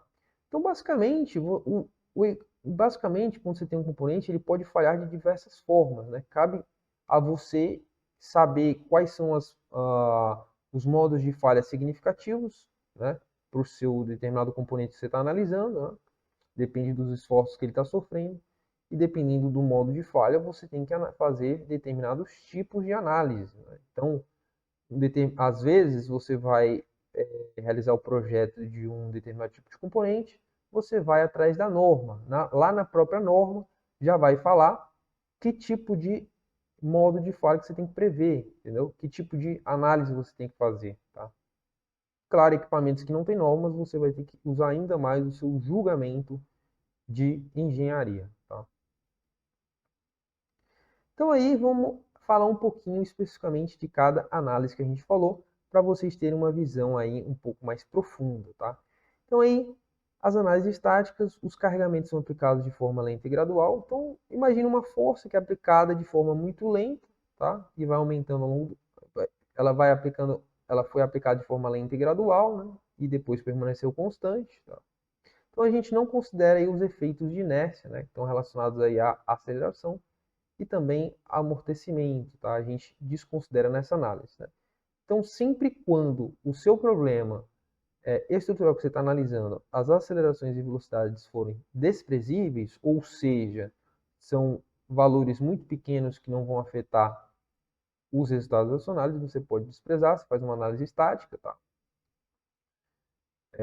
Que as cargas permanecem constantes e não variam com o tempo, tá? Então, você aplicou uma força, ela vai permanecer lá. É possível calcular, nesse tipo de análise, deslocamentos, deformações, tensões. Onde você vai fixar a sua estrutura, você vai ter forças de reação, tá? Devido a aí os efeitos das cargas aplicadas. Tá? Quais são os modos de falha de uma análise estática? Tá? Depende do material que você está analisando. Se você estiver trabalhando com material dúctil, né, que você sabe aí dos conceitos aí de resistência dos materiais, que você tem aí primeiro um regime elástico, depois você vai para um regime plástico, né? Você tem aí o alongamento do seu material depois do limite de escoamento. Tá? Você normalmente trabalha aí com o início de escoamento como sendo da falha, tá? Aí vai depender do seu projeto estrutural, tem alguns projetos aí que permitem determinado tipo de plastificação. Cada caso é um caso, mas normalmente o modo de falha é o início de escoamento, é o início da plastificação, que são deformações permanentes e irreversíveis, tá? E materiais frágeis, a gente sabe que tem um regime elástico, passou do regime elástico, já ocorre a fratura, tá? Então, basicamente, não tem alongamento, não tem a região da plastificação, já ocorre a fratura. E o que é fratura, Matheus? É basicamente a separação do componente. Pense um corpo de prova que fraturou, ele dividiu em dois, né? O que era um virou dois, tá? De forma simples, é dessa forma, tá? Então, esses são aí os modos de falha, depende do material, se ele vai se comportar como dúctil ou se ele vai comportar como frágil e ocorrer a fratura, tá? Lembrando que tem também determinados tipos de componentes que dependendo da temperatura que ele tiver, ele pode se comportar como dúctil ou pode se comportar como frágil, tá? Então, vamos falar aqui um exemplo de uma análise estática, né, para ficar ainda mais claro para vocês. Vamos pensar nessa estrutura metálica, tá? Formada aqui por vigas, tá? Então, a gente tem essa estrutura metálica e vamos supor que aqui nessas vigas aqui tem um carregamento distribuído. E elas são estáticas, elas não variam ao longo do tempo e foram aplicadas de forma lenta a estrutura, tá? Então esse aqui seria um caso que você poderia realizar uma análise estática, você não teve nenhuma forma de aplicação rápida da força na sua estrutura, tá? Então você pode aplicar uma análise estática e você, quando aplica a análise estática, você está garantindo ela de não falhar nesse tipo de falha, né? Você tem que analisar se ela tem outros cenários de carregamento. Tá? Como eu falei, tem casos de componentes que você vai ter que analisar vai fazer vários tipos de análise para vários modos que o componente pode falhar. Tá? Isso aí vai do seu julgamento de engenharia. Né? Então, a gente tem as dimensões A, B e C, dimensões genéricas. Né? Temos aqui a nossa geometria, você teria que desenhar a geometria, tá? Você teria que realizar a discretização do seu elemento. Nesse caso, você teria que saber que tipo de elemento você vai usar no seu problema, tá? Não vou estar entrando em muitos detalhes aqui por ser uma aula introdutória, tá? Mas você teria que saber que tipo de elemento finito você iria utilizar. Né? Você teria que aplicar suas condições de contorno, forças e fixação, né? Como ela é fixa aqui na base. E aí você ia para a parte de pós-processamento, né? Quer dizer, você ia resolver, né, para a parte de processamento, né, de solução. Depois disso, você ia pedir os resultados dependendo do objetivo da sua análise estrutural. Legal? Para vocês saberem a importância que é, né, sobre as análises estruturais, né, eu estou mostrando aqui um caso de falha, né, por uma falha estática, tá? Então a gente tem esse navio, né, que é um navio petroleiro, tá, que fazia parte dos navios Liberties, que eram navios americanos construídos aí para a Segunda Guerra Mundial, né? Estava parado, né? E aí na manhã de janeiro, dia 17, né, de 1943, ocorreu essa fratura. Então, basicamente, esse navio amanheceu com uma falha, né, fraturado no meio, né, e essa falha foi por comportamento frágil do material, né, falha estática, que o material se comportou como frágil, ele estava estacionado, ele estava em uma região aqui com águas a baixa temperatura, acabou se comportando como frágil. Tá? Então esse aqui é um exemplo de falha estática, legal? Agora vamos conversar um pouco sobre análise modal, né? Como que funciona essa análise, para que serve, né? Então, através de uma análise modal, a gente pode determinar as características de vibração de uma estrutura, né? Então, como que uma estrutura tende a vibrar de forma natural, informando as frequências naturais e as formas de vibrar, né? Os modos de vibração. Então vamos imaginar aqui, por exemplo, uma chapa engastada no centro, né? Você tem essa chapa, se ela estiver engastada na prática, né? Se for essa condição de contorno, a gente pode realizar uma análise modal e entender quais são os modos de vibrar naturalmente dessa estrutura e a frequência natural de cada modo de vibrar, né? O valor da frequência natural. Então a gente teria que fazer essa análise, né? E a gente teria aí os modos de vibrar, tá? Então, se a gente fizesse essa análise, né, lembrando que esse tipo de análise modal não tem nenhum tipo de carregamento, né, a gente coloca só a restrição, né, onde a estrutura está fixada, né, e claro, coloca o material, né, discretiza o problema. Né. Aqui a gente consegue ver alguns modos de vibrar dessa chapa, né, existem mais, tá? Coloquei aqui os 6 primeiros modos. Você vê que cada modo tem uma forma de vibrar, certo? E aí, cada modo, né, 1 ao 6, tem as frequências naturais, né, aqui de 27 Hz, né, a segunda de 27 também, a terceira e a quarta, a terceira de 32, a quarta de 35, 52, 91 Hz, né, e tem mais modos de vibrar dessa chapa, né. Então, qual que é o objetivo da análise modal? Você está projetando, por exemplo, um determinado componente, a gente pode imaginar, por exemplo, um chassi de um veículo, né? E você não quer ter problemas de vibração, né? Você não quer, por exemplo, que você tenha problemas de ressonância na sua estrutura, né? Então você vai, para acontecer isso, né, você vai evitar que componentes externos excitem o componente que você está projetando na mesma frequência que as frequências naturais do componente. Então você tá desenvolvendo um chassi veicular, por exemplo, né?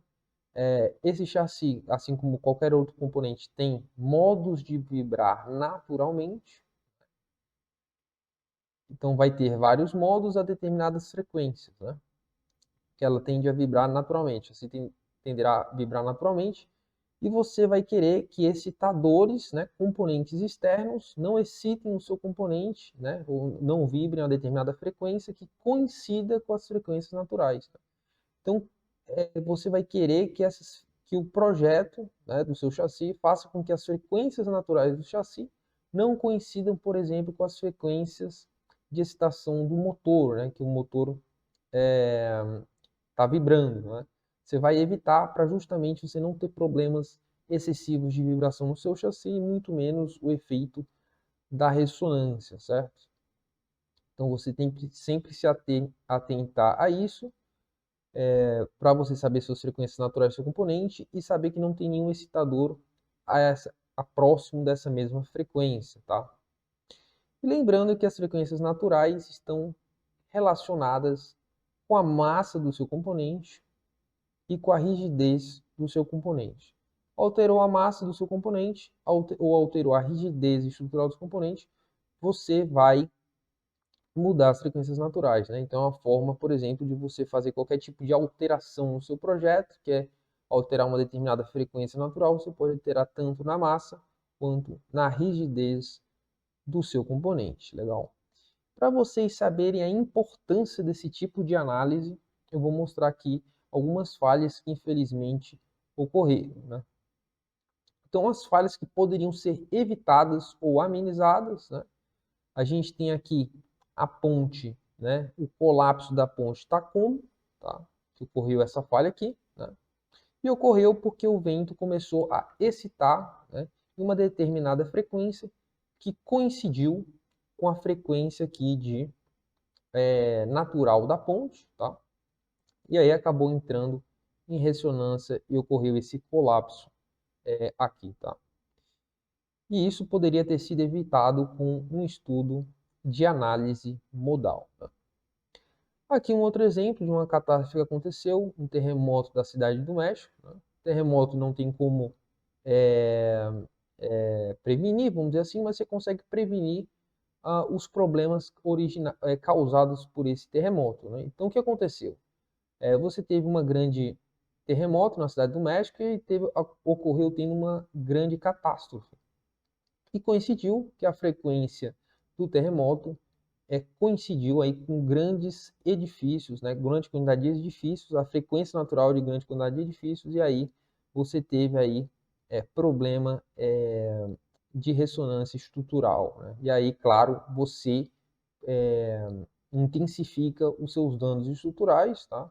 Em um terremoto, poderia ter amenizado, se tivesse esse tipo de estudo, você amenizaria os problemas originados por esse terremoto. Né? Então, aqui duas aplicações poderiam ter sido evitadas através desse estudo de análise modal. Né?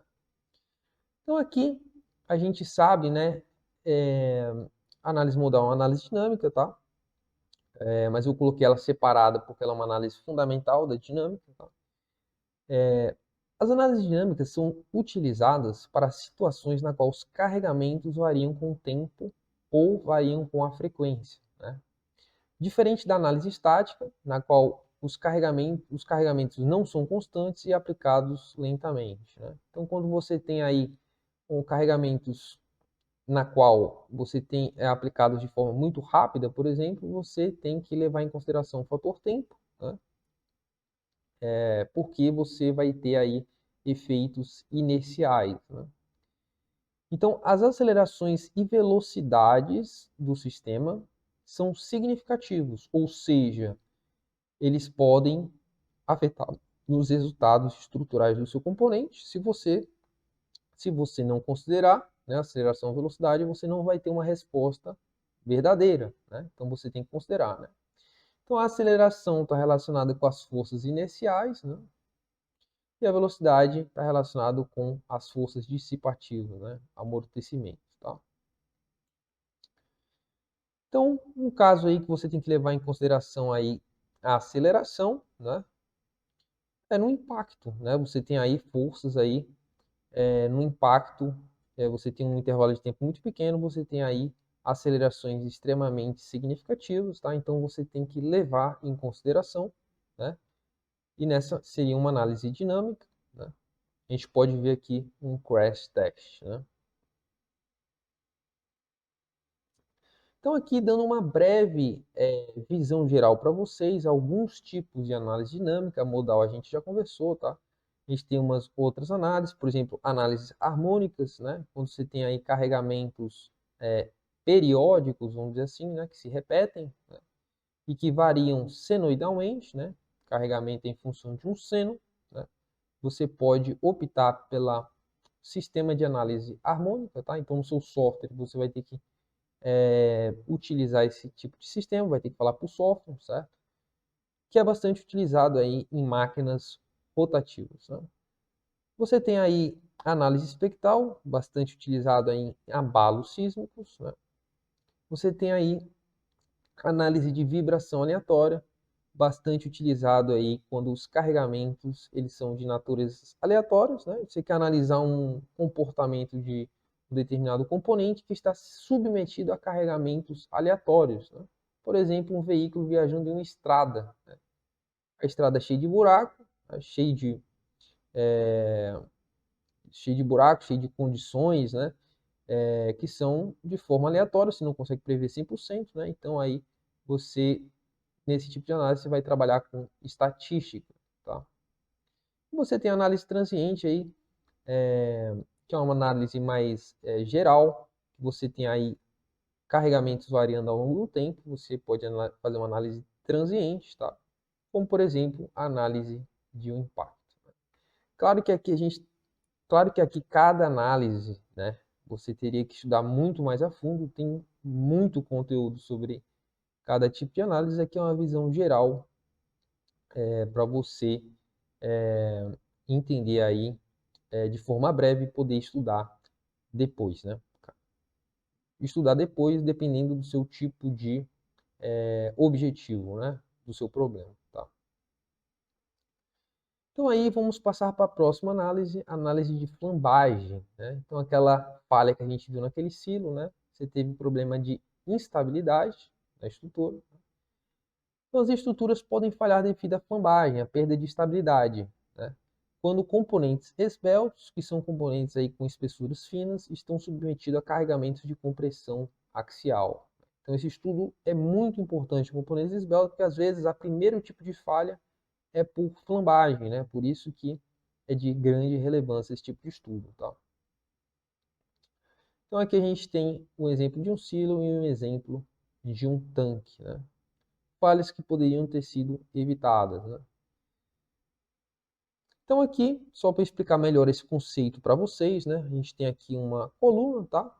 Sendo uma força compressiva, uma determinada força que é uma força menor do que a força crítica de flambagem, tá? Então, condição estável, tá?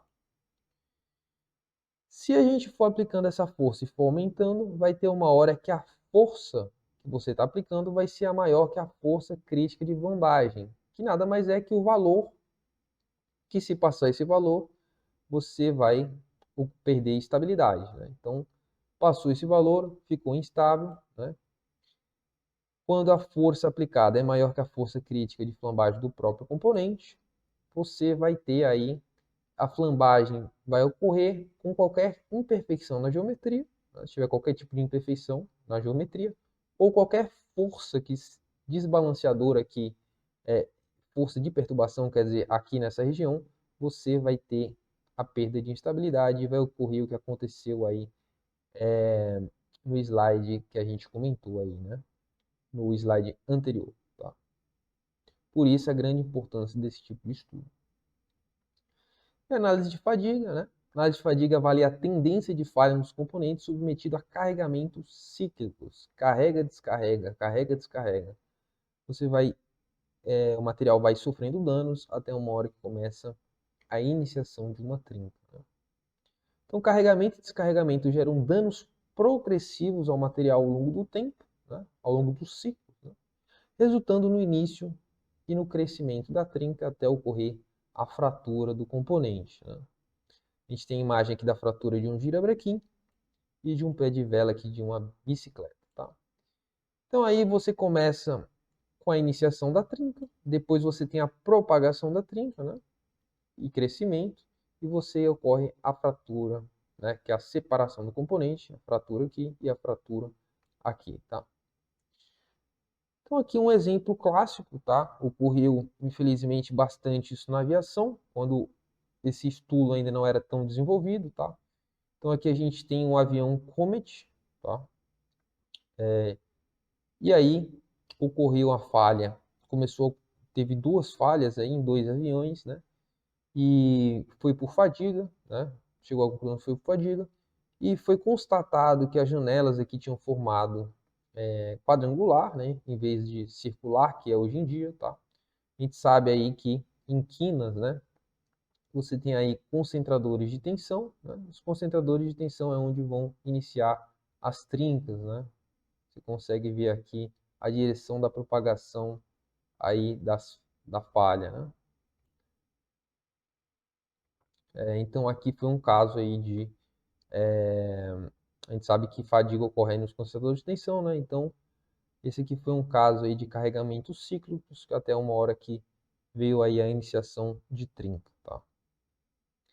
Então aí eu dei uma visão geral, né, sobre as análises que a gente conversado, certo?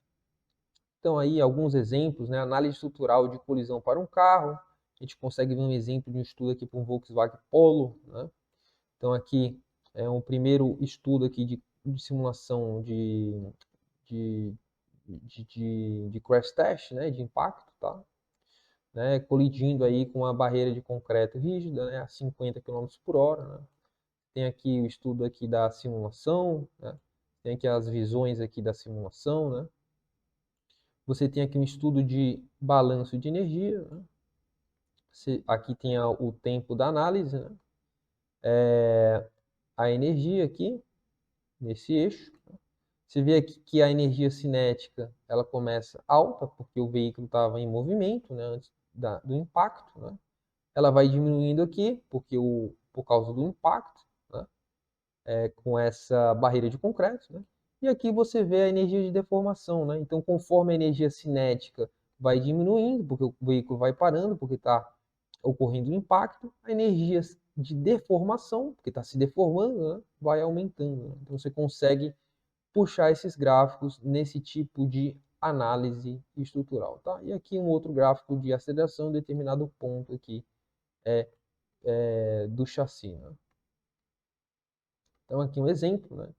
Aqui um outro exemplo de um estudo aqui colocando em uma simulação aí dois tipos de passageiros com pesos diferentes. Tá?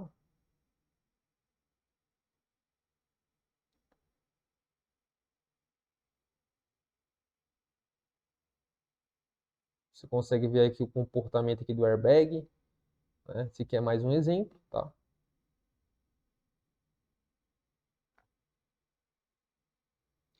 Aqui um teste de queda de um celular, tá? Em componente eletrônico, né? Então você pode utilizar as análises estruturais aí para diferentes testes de queda, né? Drop tests, tá? Isso aí é bem comum aí em diferentes tipos de produto para você validar, você faz essas análises de queda, tá? Em componentes eletrônicos, tem em outros tipos de componentes, tá? Bastante comum, né? Aqui um exemplo de uma análise de crescimento de trinca, tá, em determinado componente.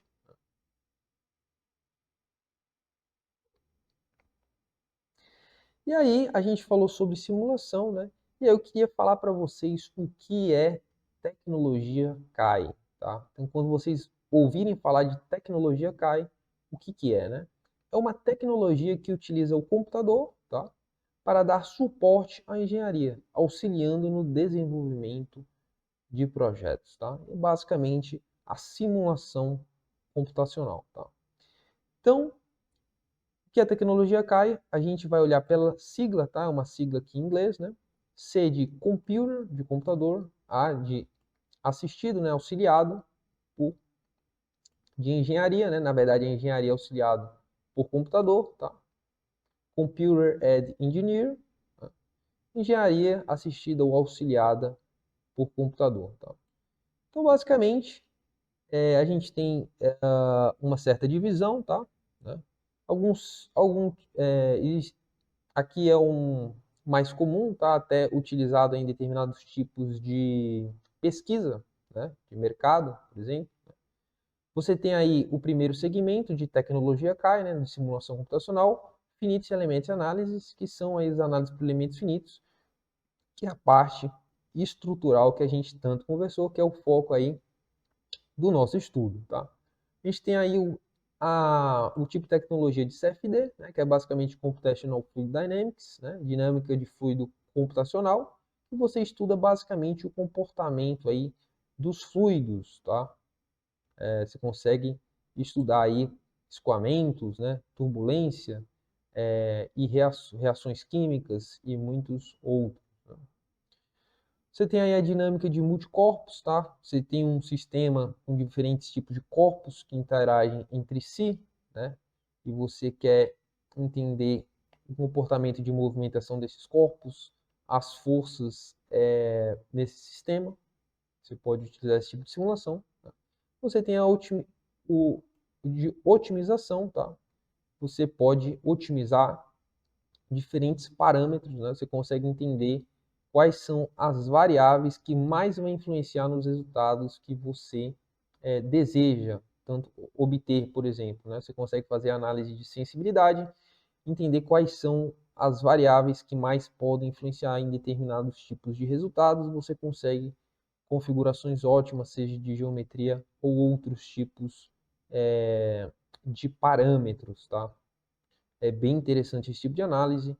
Inclusive, você pode aí testar diferentes tipos de configurações do seu produto de forma até automatizada, né? Colocar para rodar vários tipos de simulação com diferentes tipos de configuração, né?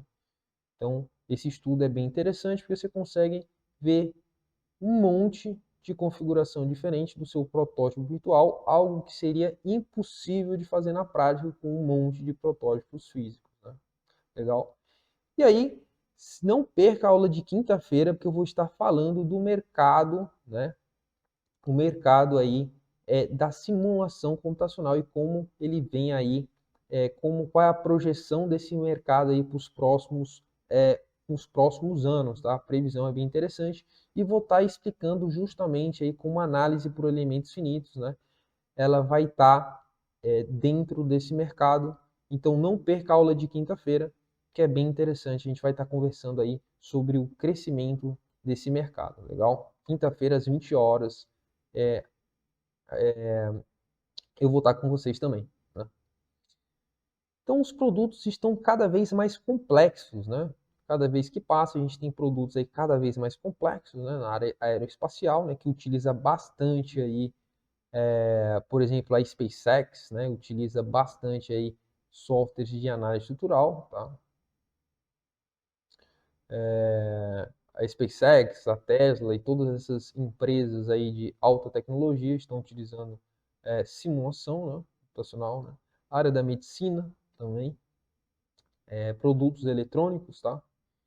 Então, aumentando cada vez mais a necessidade de utilização de protótipos virtuais para prever o comportamento de produtos antes da verificação, né? Os produtos, quanto mais complexo o produto, é mais difícil de prever como ele vai ser na prática e você tem que utilizar recursos da simulação computacional, tá? Então vamos ver aqui o processo de desenvolvimento do produto, sem simulação e com simulação, tá? Então sem simulação você vai ir na parte do conceito do produto, né? Depois você vai para a parte do projeto, a parte de desenho, né? E aí sem simulação você vai para o protótipo físico, né? Você vai fabricar o seu protótipo físico e você vai testar ele na prática, vai para a etapa de validação.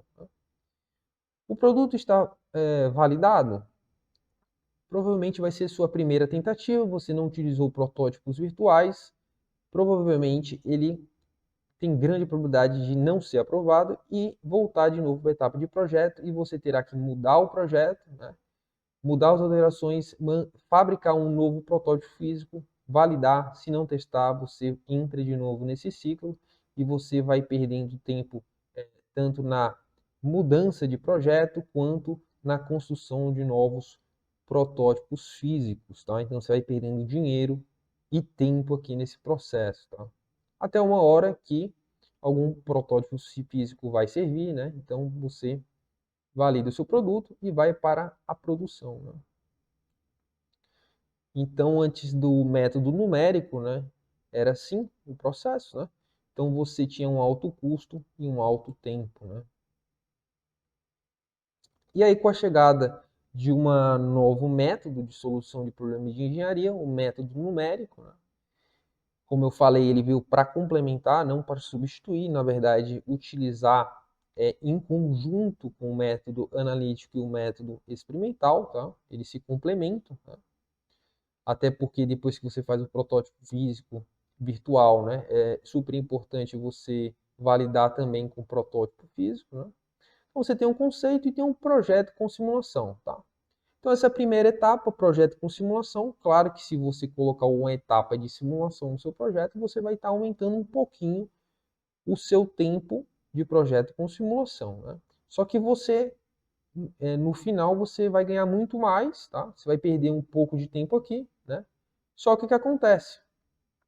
Você vai fazer o projeto, né? Vai validar ele virtualmente. Se der algum problema, você altera aqui o projeto sem construir nada físico, né? Já muda, né? Você pode inclusive testar diferentes configurações do seu produto de forma automatizada, mudando parâmetros, tá? Então você já consegue aqui de forma virtual você ter o seu produto otimizado, né? E validado virtualmente, né? Então, quando você chegar com esse projeto ótimo para a construção do seu protótipo, como você já testou virtualmente, a probabilidade de você já estar aqui com o seu protótipo físico é, já que ele já está pronto para ser fabricado é muito grande porque você testou virtualmente, né? Então a chance de você construir um protótipo físico, não precisar construir muitos outros, é enorme, né? Você não precisaria voltar para essa etapa, você já fez tudo virtualmente, você vai direto para a validação, né? Valida, você já pode produzir, né? Então você, no final das contas, você vai ganhar muito tempo e vai reduzir muito o custo, né? Então você reduz o custo, reduz o tempo, né? Processo com simulação reduz o número de protótipos físicos e testes físicos, economizando tempo e custo, né? Então, quinta-feira, eu também vou estar mostrando porque que as empresas, né, as 20, as 20 melhores empresas de cada categoria, né, cada segmento, o porquê elas utilizam tanto simulação, né? Vou estar mostrando aqui por pesquisa a importância dessas empresas de alta performance, vamos dizer assim, né, da utilização da simulação. Vou também estar falando isso e mostrando aí os dados para vocês, tá? Então aí alguns benefícios da simulação, tá? Reduz custos, reduz tempo, aumenta a confiabilidade do seu projeto e além disso você otimiza, né? E aumenta o desempenho, né? Então aqui são alguns benefícios aí da simulação computacional, né? Uma que eu gosto muito é você fazer análises de otimização, né? Tanto aí da geometria, né, para você reduzir massa, quanto aí de parâmetros, né, variáveis aí do seu projeto, tá? Você pode fazer isso de forma automatizada. Então, estamos chegando ao final do nosso primeira aula. E na quarta-feira já entramos na aula 2 desse evento, né, da Semana da Simulação. Na aula 2 já vamos desvendar a simulação, né? Então a gente vai baixar o software passo a passo e aprender sobre análise estrutural e estática, porque na quinta-feira a gente já vai estar aplicando todos os conceitos vistos na aula 1 e na aula 2 na prática, tá? Então a gente vai já baixar o software, tá? Então a gente vai ver o que é uma análise estrutural estática, equação da análise estática, diferença para uma análise dinâmica, resultados que podemos encontrar nesse tipo de análise e muito mais. Está bem interessante, bem completo, então vale a pena você rever inclusive essa aula depois para fixar todos os conceitos também, tá? E estar preparado para a aula 2, tá? Então, antes de finalizar, tem um convite para vocês para participar do grupo, nosso grupo do WhatsApp. Junte-se conosco ao grupo de engenheiros aí de todo o Brasil que está aprendendo simulação. Lá você não vai perder nenhuma aula, nenhum conteúdo e vai só receber diversos conteúdos aí de engenharia que vai agregar valor e acelerar a seu conhecimento e carreira de engenharia, tá? E o grupo Telegram, maior comunidade do Telegram do Brasil, né, voltado à simulação, e lá você pode também enviar suas dúvidas, tá? Para a gente estar respondendo junto aí com diversos engenheiros aí de todo o Brasil, tá? Então a nossa primeira aula fica por aqui. Eu espero que vocês tenham gostado e tenham agregado valor na carreira, né, no conhecimento de engenharia de vocês. Espero vocês na aula 2 na quarta-feira, às 20 horas, tá? Até lá. Tchau, tchau.